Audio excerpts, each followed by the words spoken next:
On Music by Richard M. Weaver, excerpted from Ideas Have Consequences. Let us now turn to the story of music, a medium which, as Schopenhauer observed, is uniquely related to the will. Here we discover a decline which extends from the fugues of Bach to the cacophonous arrangements of modern jazz. The degenerative influences upon music parallel closely those upon literature, with the difference of a slight time lag. The 18th century remained a strongly classical period wherein music expressed the aristocratic and international qualities of the social order. Mozart, its most perfect exponent, accepted without a suspicion of discomfort the traditional forms, furnishing an example of freedom and restraint, of balance and resiliency. Here is one of the happiest illustrations, occurring just prior to the Romantic deluge, of what is possible with freedom and law. The portents of change come with Beethoven, whose sympathy with the French Revolution must not be overlooked.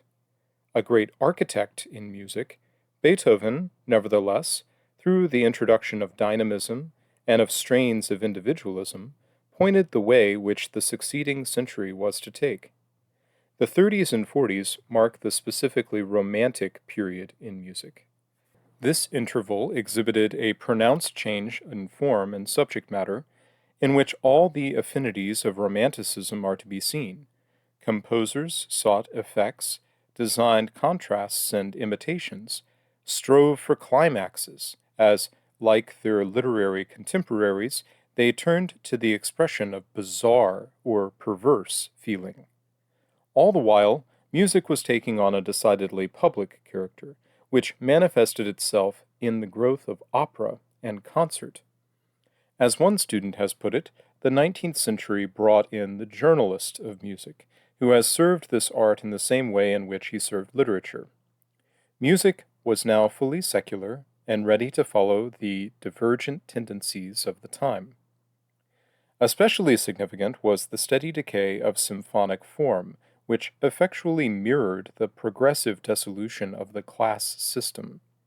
A modern critic has remarked that the whole framework of society, whose relation to the individual symbolizes the cadences and codas that gently restrain the flow of Mozart's passionate line, is crumbling away, if not already completely desiccated.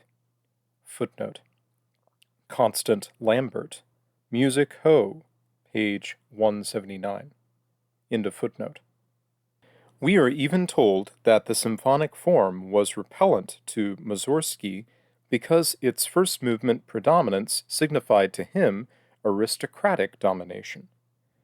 Music had its impressionist movement. With Liszt and Debussy, especially, it turned to the exploitation of color and atmosphere, and even to the conjuring up of visual images. This phase was technically a flight from the construction and balance of classical form. In effect, it was a concentration upon the emotive fragments with which the painters had been occupying themselves. Footnote. In Ravel, music offers a parallel to Cézanne, whom I shall discuss at the end of the chapter. For Ravel, after a period of absorption, so to speak, in subject matter, turned back toward clarity of thought and sobriety of form. End of footnote. Thus, three broad stages may be recognized in the decline of music in the West. In its highest form, this music was architectural, then it became thematic, and finally, before the incidence of certain present-day reactions, textural. It hardly needs pointing out that this is a movement away from the autonomous and integrated ideal toward a collection of fragments which afford maximum opportunity for subjective and egotistic expression. I have deferred until last the discussion of jazz, which seems the clearest of all signs of our age's deep-seated predilection for barbarism. The mere fact of its rapid conquest of the world indicates some vast extent of inward ravage, so that there were no real barriers against the disintegration it represents. Jazz was born in the dives of New Orleans, where the word appears first to have signified an elementary animal function. It was initially a music of primitivism, and we have the word of one of its defenders that, quote, jazz has no need of intelligence, it needs only feeling, end quote. Footnote: Robert Goffin, Jazz, page 42. End of footnote. But jazz did not remain primitive. Something in the Negro's spontaneous manifestation of feeling linked up with Western man's declining faith in the value of culture. The same writer admits that, quote, if one examines the fields of activity which have been reserved for art, one perceives that the creative work of our ancestors was under the impulse of a harmonious equilibrium between reason and sentiment. Footnote: Ibid, page 5. End of footnote. Jazz, by formally repudiating restraint by intellect and by expressing contempt and hostility toward our traditional society and mores, has destroyed this equilibrium. That destruction is a triumph of grotesque, even hysterical emotion over propriety and reasonableness. Jazz often sounds as if in a rage to divest itself of anything that suggests structure or confinement.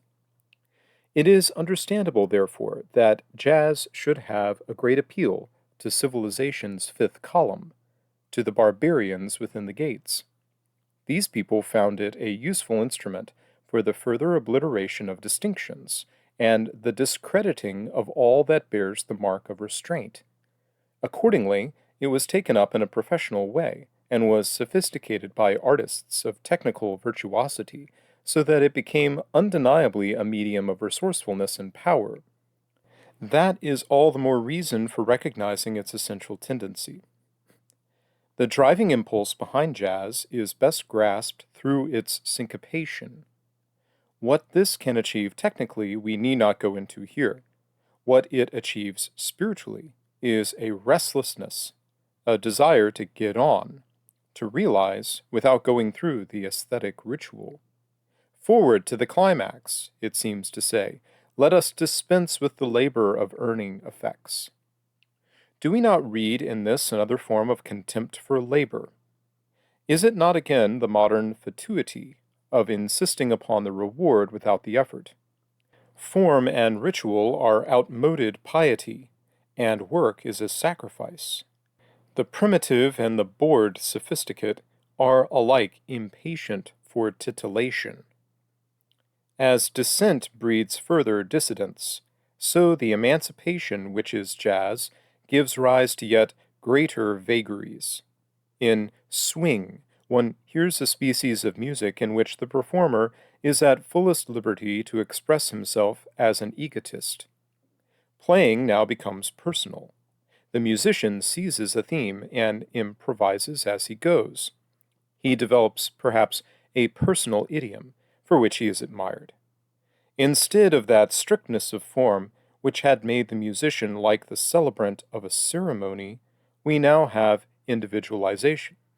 We hear a variable into which the musician pours his feeling and whimsy more freely than the romantic poets laid bare their bleeding hearts.